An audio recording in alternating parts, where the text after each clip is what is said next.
नमस्कार मेरे प्यारे विद्यार्थियों, मैं दीपक जोशी आपके अपने चहेते और देश दुनिया के बढ़ते व उभरते channel target point defence academy पर आप सभी विद्यार्थियों का हार्दिक स्वागत करता हूं, अभिनंदन करता हूं। आप सभी विद्यार्थी रीजनिंग सब्जेक्ट के थ्रू मेरे से जुड़े हैं, तो मैं अपने 10 साल के टीचिंग एक्सपीरियंस के माध्यम से आपके सपनों को पूरा करने के लिए भरपूर प्रयास करूँगा।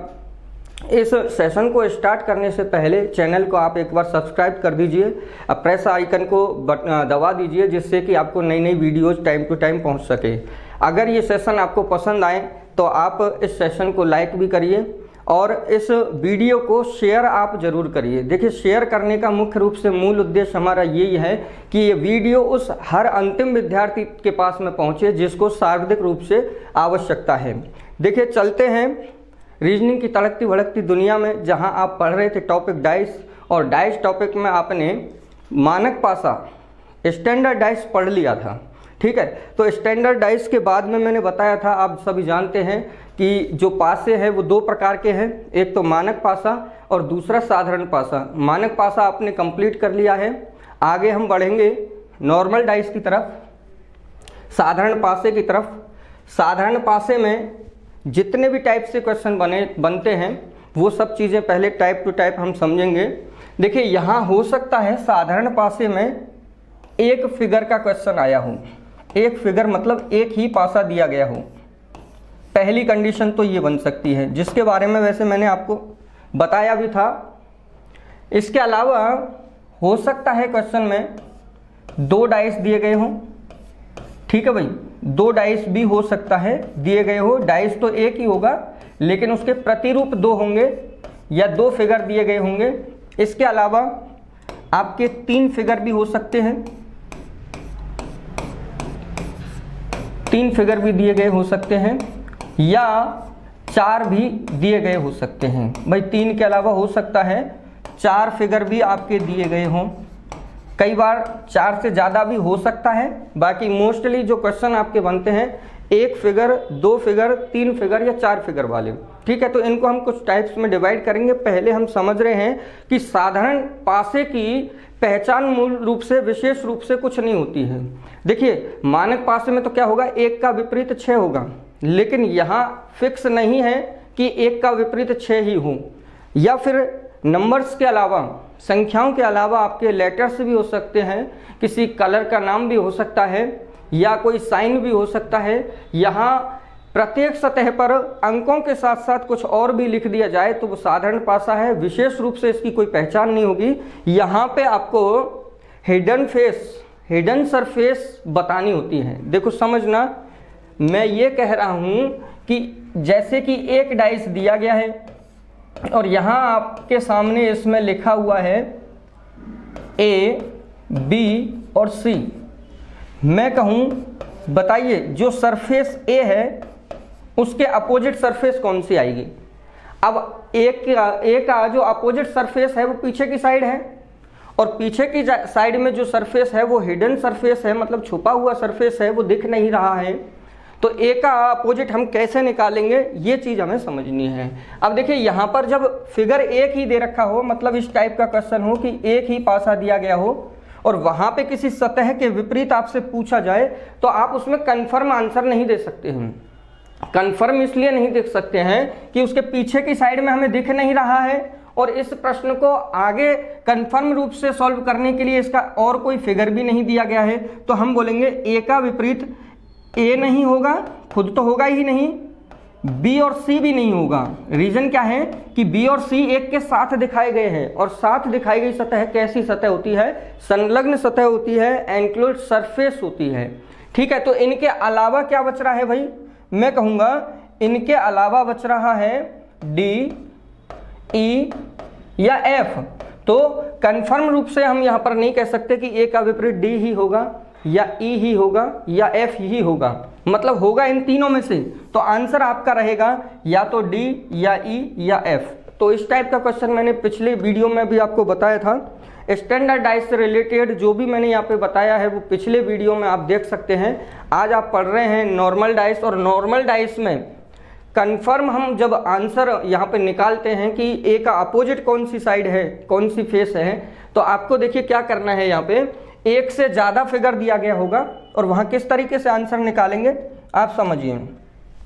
यहाँ हम टाइप के हिसाब से चलेंगे तो इस साधारण पासे का जो पहला टाइप होगा वो क्या होगा, जब पासे की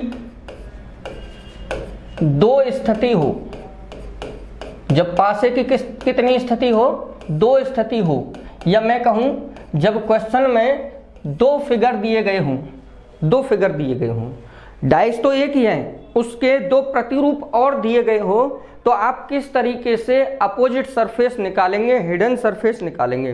देखिए यहां पर क्या होगा, जैसे मैंने आपको दो डाइस दिखाए या दो फिगर आपको दिखाए और मैं यहां पर किसी एक सतह के अपोजिट आपसे पूछ रहा हूं, जैसे कि यहां लिखा हुआ है ABC, यहां लिखा हुआ है DEF, ठीक है।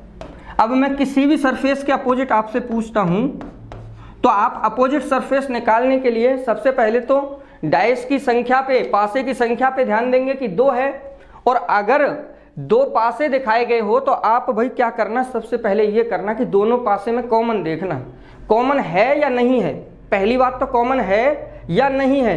कंडीशन ये हो सकती है कि कॉमन नहीं हो, तो ये पहली कंडीशन कि जब दोनों पासे में कोई सतह कॉमन नहीं हो, ठीक है भाई, कोई सतह कॉमन नहीं हो, पहली तो ये कंडीशन आपके सामने हो सकती है। दूसरी कौन सी कंडीशन हो सकती है, कॉमन हो। यहां पर जैसे मैं B लिख रहा हूं और इस जगह पे भी B लिख देता हूं तो कॉमन है ना भाई दोनों डाइस में, अब तो कॉमन है। कौन सी सतह कॉमन है, बोला एक सतह कॉमन है, हो सकता है दो सतह भी कॉमन हो, तो कंडीशन तीसरी भी यहां पे बन सकती है, दो कंडीशन कॉमन होने की। देखिए यहां पे हम देख रहे हैं पहले तो कि जब दोनों पासे में कोई सतह कॉमन नहीं हो, और दूसरी कंडीशन हम देख रहे हैं जब दोनों पासे में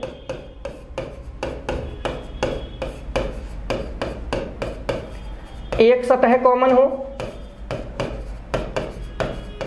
और कहूंगा तीसरी कंडीशन कौन सी भाई, तीसरी कंडीशन होगी जब दोनों पासे में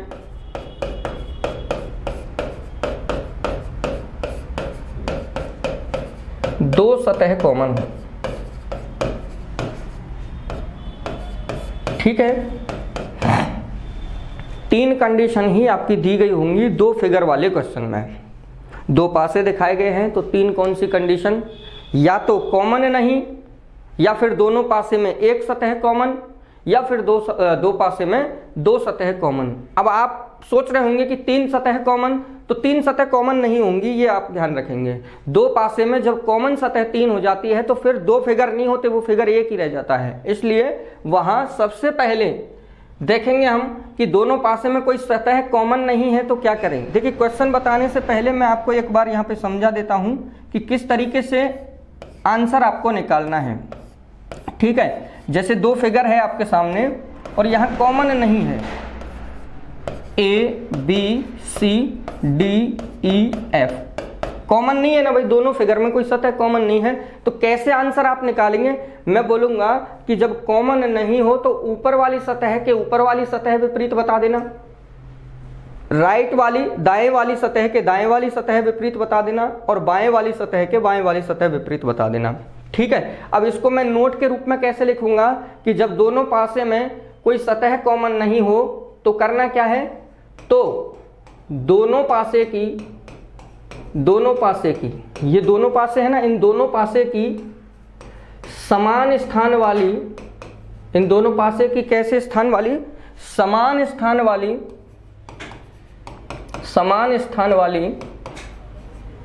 सतह विपरीत होती है, ठीक है भाई। समान स्थान वाली सतह विपरीत होती है, और समान स्थान वाली सतह का मतलब क्या है, राइट वाली सतह के राइट वाली सतह विपरीत हो जाएगी, लेफ्ट वाली सतह के लेफ्ट वाली सतह विपरीत हो जाएगी, ऊपर वाली सतह के ऊपर वाली सतह विपरीत हो जाएगी। मैं यहाँ पे आपसे कहूँ बताइए F के अपोजिट कौन सा सरफेस है, तो आप कहेंगे F राइट में है और इस डाइस में C राइट साइड में है, तो राइट के राइट हो गया, समान स्थान वाली सतह होंगी C और F, तो F का अपोजिट आ गया आपका आंसर C। क्लियर है। इसी तरीके से यदि कॉमन सतह एक हो, जैसे यहां पे कॉमन सतह एक है, बोलो कौन सी सतह कॉमन है? बी कॉमन है, बी कॉमन है, बी यहां पे भी है और यहां पे भी है, मतलब दोनों पासे में बी समान है, समान, इसी को हम कह रहे हैं कॉमन। तो एक सतह कॉमन है बी, और जब एक सतह कॉमन हो तो आपको क्या करना है? क्लॉकवाइज चार्ट बनाना है। कैसे बनाना है कि कॉमन है बी लिख लिया मैंने, बी के बाद क्लॉकवाइज में देखूंगा सी है, और सी के बाद क्लॉकवाइज ए है। सही है भाई, सी के बाद क्लॉकवाइज क्या है? ए। मैंने पहले पासे में कॉमन से स्टार्ट किया, क्लॉकवाइज सभी सतहों को लिख लिया बी सी ए। इसमें भी क्लॉकवाइज देखेंगे हम तो कॉमन है बी, और क्लॉकवाइज उसके बाद आएगा डी, और फिर आएगा ई। तो कॉमन के नीचे कॉमन में लिखूंगा, बी के बाद क्लॉकवाइज डी मैंने लिख दिया यहां से, और डी के बाद मैंने ई को लिख दिया क्लॉकवाइज। तो आप यहां समझना सी और डी दोनों ही अपोजिट हो जाएंगे, ए और ई दोनों ही अपोजिट हो जाएंगे।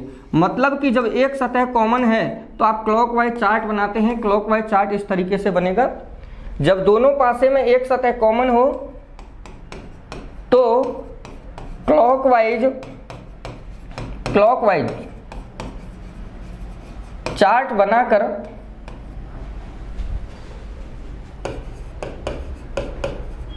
उत्तर देते हैं। ठीक है भाई, ध्यान देना सभी विद्यार्थी कि यहां हम क्लॉकवाइज चार्ट बनाकर उत्तर देते हैं।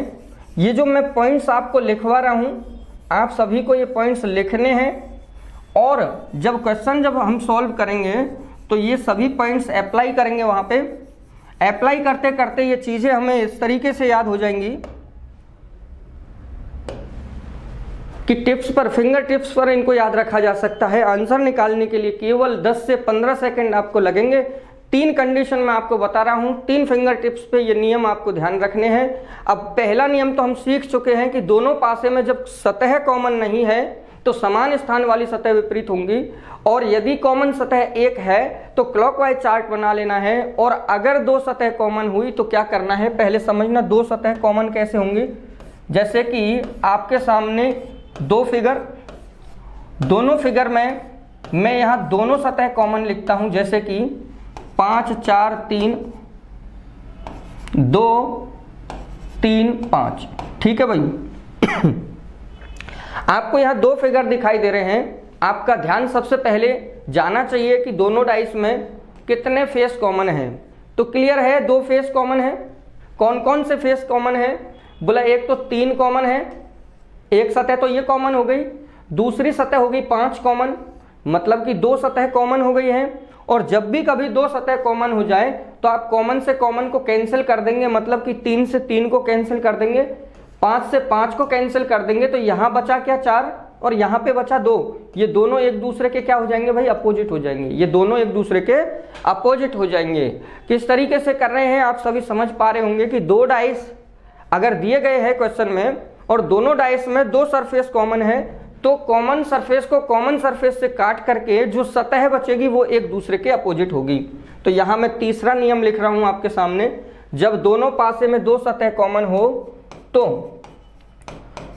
कॉमन को कॉमन सतह से, कॉमन को कॉमन सतह से क्या कर देना है? कैंसिल कर देना है, काट देना है। कॉमन को कॉमन सतह से काट कर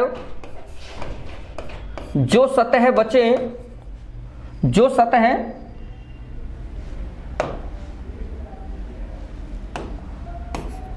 बचे वे एक दूसरे के विपरीत होती हैं, वे एक दूसरे के विपरीत होती हैं, अपोजिट होती हैं। ठीक है भाई, तो ये सबसे पहले तो आप नोट कर लेंगे, और इस पैटर्न पे हम नेक्स्ट क्वेश्चन देखने वाले हैं।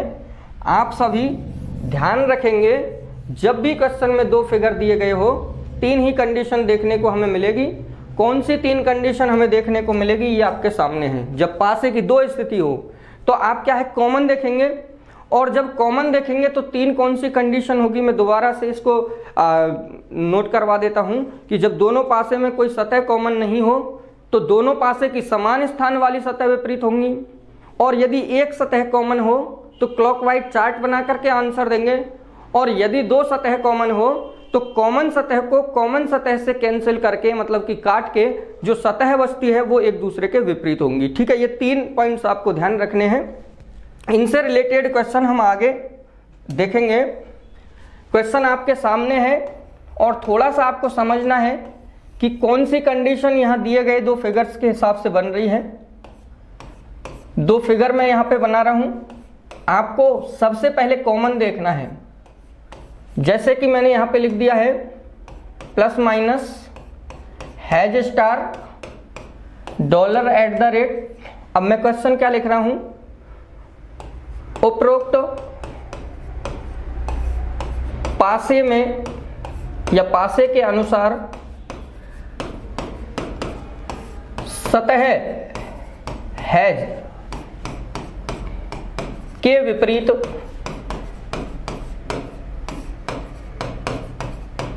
कौन सी सतह होगी, कौन सी सतह होगी।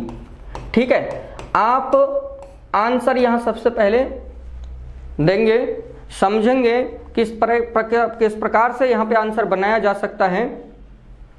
देखिए 2 डाइस आपके सामने दिखाए गए हैं, या 2 फिगर आपके सामने दिखाए गए हैं, या मैं बोल सकता हूं एक पासे की 2 स्थिति आपके सामने है।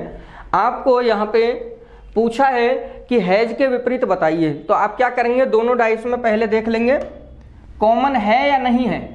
बोले दोनों डाइस में कॉमन नहीं है, कॉमन नहीं है तो आपको मैंने अभी बताया था, क्या बताया था कि कॉमन नहीं हो तो क्या करना है, तो दोनों पासे की समान स्थान वाली सतह विपरीत आपको बतानी है। समान स्थान वाली सतह का मतलब क्या होता है, ऊपर वाली सतह के ऊपर वाली विपरीत होगी, दाएं वाली सतह के दाएं वाली सतह विपरीत होगी, और बाएं वाली सतह के बाएं वाली सतह विपरीत होगी। आप समझिए यहाँ पे कि ये हैज किस तरफ दिया गया है। बोला ये पहले फिगर में दिया गया है, पहले फिगर में आप देखिए राइट में है या लेफ्ट में है, बोला राइट में है, तो इसमें राइट वाले सरफेस कौन सा होगा, एट द रेट होगा, तो ये समान स्थान है भाई। तो यहाँ पे हैज के अपोजिट एट द रेट हो जाएगा, ये आपका आंसर है। ठीक है भाई, तो इस तरीके से आंसर निकालने के लिए हमें 10 से 15 सेकंड ही मैक्सिमम लगेंगे, पर ये पॉइंट्स आपको याद होने चाहिए कि 2 फिगर दिए गए हो और कॉमन नहीं है तो कैसे आंसर निकाले। बस 2 शब्द याद रखने, समान स्थान वाली सतह विपरीत होंगी। ठीक है, इसके बाद में चलते हैं नेक्स्ट क्वेश्चन की तरफ। वहां पर भी आपको सोच करके देखना है कि यहाँ आंसर निकालने के लिए कौन सा पॉइंट हमें ध्यान रहना जरूरी है। तो मैं दिए गए 2 फिगर्स में से हर एक सरफेसेस पे लिख रहा हूं कुछ लिखने का मतलब, जैसे मैंने यहाँ पे लिख दिया है लाल, यहाँ पे लिख दिया है हरा, यहाँ लिख दिया है काला, और यहाँ पे लिख दिया है मैंने पीला। इसके बाद में फिर मैंने यहाँ लिख दिया है हरा और यहाँ लिख दिया है नीला। आपको बताना है कि सतह हरा के विपरीत कौन सी सतह है। ठीक है, हरा के विपरीत आपको बताना है। आप ध्यान देंगे कि कॉमन सरफेसेज कितनी है या नहीं है। यहां पे हम देख रहे हैं कि कॉमन सरफेसेज है, एक ही कॉमन सरफेस है, कौन सी, हरा है भाई। हरा है तो क्या करना है, एक सतह कॉमन है तो क्या करना है, बोले क्लॉकवाइज चार्ट बनाना है। तो क्लॉकवाइज चार्ट कैसे बनाएंगे कि कॉमन से लिखना स्टार्ट करेंगे, हरा के बाद लिखेंगे क्लॉकवाइज काला, और काला के बाद क्लॉकवाइज आप लिखेंगे लाल। मैंने यहाँ पे लिख लिया है कॉमन हरा के बाद काला, और काला के बाद मैंने यहाँ पे लिख लिया है लाल। इसी तरीके से मुझे दूसरे डाइस में से कॉमन सरफेस देखना है, हरा है तो मैं नीचे लिख लूंगा, चार्ट बनाऊंगा, और हरा के बाद क्लॉकवाइज लिखूंगा नीला, नीला के बाद में मैं क्लॉकवाइज लिखूंगा पीला। यहां पूछा क्या है, ध्यान देना आप, यहां पूछा है सतह हरा के विपरीत। अब समझना और ध्यान देना कि हरा के विपरीत मुझे निकालना है। तो यहां पर देखिए लाल के विपरीत तो पीला हो गया, पीला के विपरीत लाल हो गया, काला के विपरीत नीला हो गया, और नीला के विपरीत काला हो गया। अब आप मुझे बताइए हरा के विपरीत हरा होगा क्या, बोला नहीं होगा, खुद सतह थोड़ी ना विपरीत होगी। ठीक है, तो इनमें से आपका आंसर हो सकता है क्या, बोला इनमें से भी नहीं हो सकता है। ध्यान देना मैं क्या कह रहा हूं कि एक पासे में 6 सतह हैं, और 6 सतहों में से 3 सतहों के अपोजिट अगली 3 सतहें होंगी। यहां पर आप देखिए लाल के अपोजिट पीला आ गया, काला के अपोजिट नीला आ गया, तो 4 सरफेसेज तो ये हो गए, और पांचवा सरफेस है हरा, तो यहाँ छठवां सरफेस तो आपको दिखाई दे नहीं रहा है, तो दिखाई कहां पर देगा भाई, ऑप्शन में दिखाई देगा। तो आप ऑप्शन के आधार पे आंसर देना। मैं यहां बोलता हूं, बताइए हरा के अपोजिट लाल हो सकता है क्या, काला हो सकता है क्या, खुद हरा हो सकता है क्या, या गुलाबी हो सकता है क्या?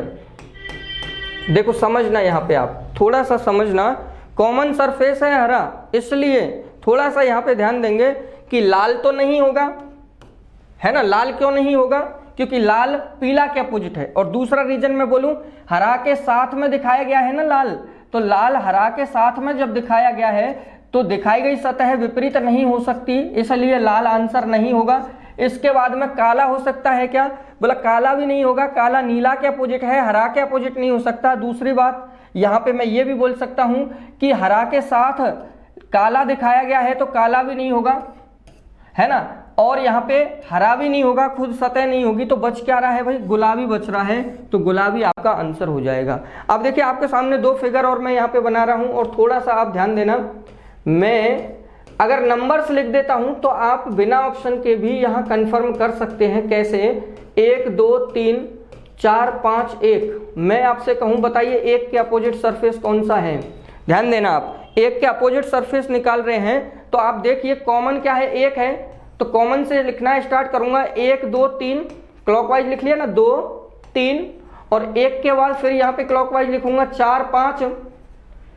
आप समझ रहे हैं, 3 5 अपोजिट, 2 4 अपोजिट, और एक के अपोजिट पूछा है, तो एक के अपोजिट छूटा हुआ सरफेस हम यहाँ पे देख लेंगे। इनके अलावा 1 2 3 4 5 के अलावा देख लेंगे, क्या होगा भाई, 6 होगा, 6 हमारा आंसर होगा।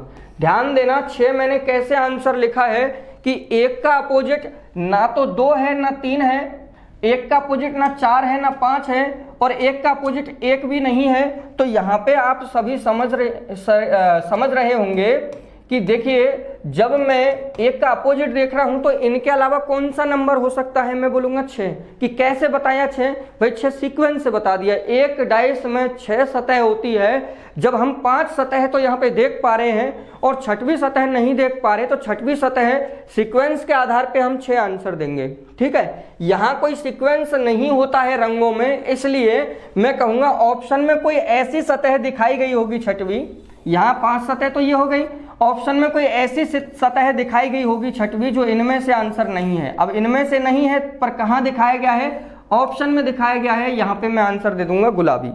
क्लियर है भाई, आगे चलते हैं और अगली कंडीशन यहाँ पे हम देखते हैं।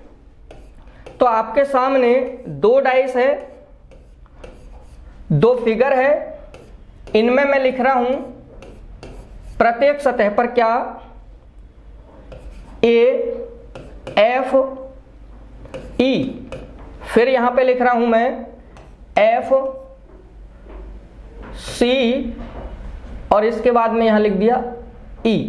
ठीक है भाई, यहां पे मैं लिख दूंगा E। आप देखिए मैं यहां पूछ रहा हूं, बताइए C के विपरीत कौन सी सतह है, C के विपरीत कौन सी सतह है। आप यहां समझेंगे C के विपरीत कौन सी सतह है, तो पहले देखना दोनों जो फिगर दिए गए हैं उनमें कॉमन सरफेस कितने हैं, कॉमन सतह कितनी है, समान सतह कितनी है। मैं यहां आसानी से देख पा रहा हूं कि कॉमन सतह 2 है, एक तो F है एक तो, और दूसरा E है, E भी यहां पर भी है E, और यहां पे भी है E। ठीक है, तो यहां देखिए दो जब सतह कॉमन हो तो हम करते क्या है, कॉमन सरफेस को कॉमन सरफेस से कैंसिल कर देते हैं, मतलब F को F से मैंने काट दिया और E को मैंने E से काट दिया, तो C के अपोजिट बचा क्या है भाई, A बचा है, तो A इज राइट आंसर। ठीक है, ये A हमारा सही आंसर हो जाएगा।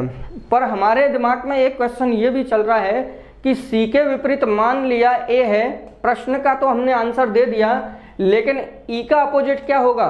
तो देखिए यहाँ पे हम E का अपोजिट कंफर्म नहीं बोल सकते, पर ये कह सकते हैं कि E का अपोजिट F तो होगा नहीं, F तो 7 है, इसलिए अब E और F का अपोजिट कौन सा सरफेस होगा, मैं बोलूंगा इनके अलावा या तो B हो सकता है या फिर D हो सकता है। इसमें भी हम कह सकते हैं कि F का अपोजिट भी या तो डी हो सकता है या बी हो सकता है। ठीक है, यहाँ कंफर्म आंसर नहीं दे पा रहे हम, इसलिए अथवा के रूप में आंसर लिखेंगे। ई का अपोजिट बचा हुआ बी या डी, एफ का अपोजिट भी डी या बी। ठीक है, कभी कभी क्या होता है क्वेश्चन में, कि ये तो हमने निकाल लिया और ये क्वेश्चन में दे रखा है, जैसे बोल दिया ई का अपोजिट बी है, सी का अपोजिट हमने निकाल लिया है ए, तो बताइए एफ का अपोजिट क्या होगा। जब ई का अपोजिट मैंने बी बोल दिया तो बच क्या रहा है भाई, डी बच रहा है। देखो इस तरीके का क्वेश्चन मैं यहां पे लिख रहा हूं, आगे समझना। मैं कहूं यदि निम्न पासे में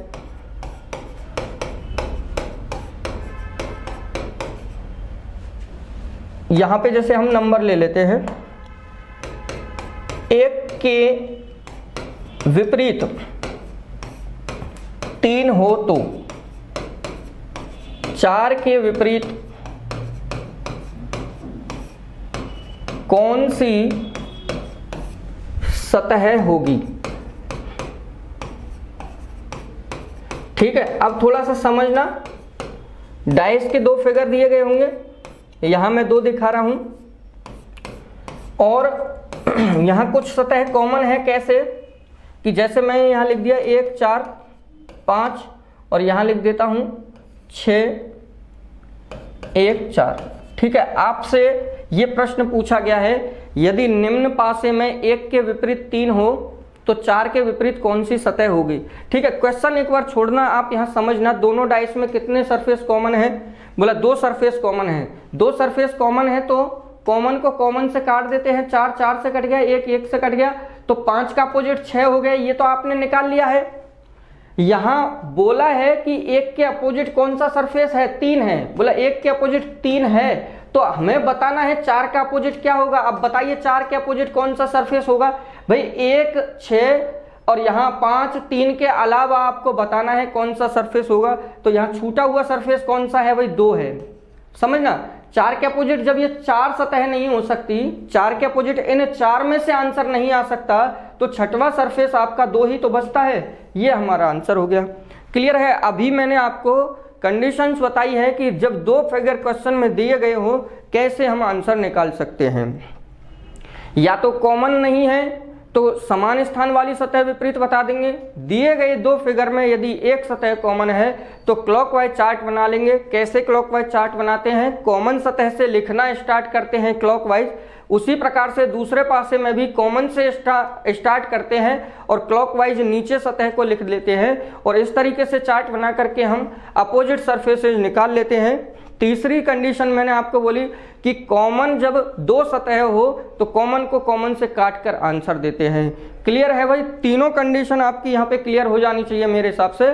इसके बाद में मैं वीडियो के लास्ट में जब ये सारे नियम कंप्लीट हो जाते हैं तो लास्ट में मैं आपको काफ़ी सारे क्वेश्चंस प्रैक्टिस करवाने वाला हूं। अभी आप इन नियम्स को ध्यान रखना, ये नियम क्या क्या मैं बता रहा हूं।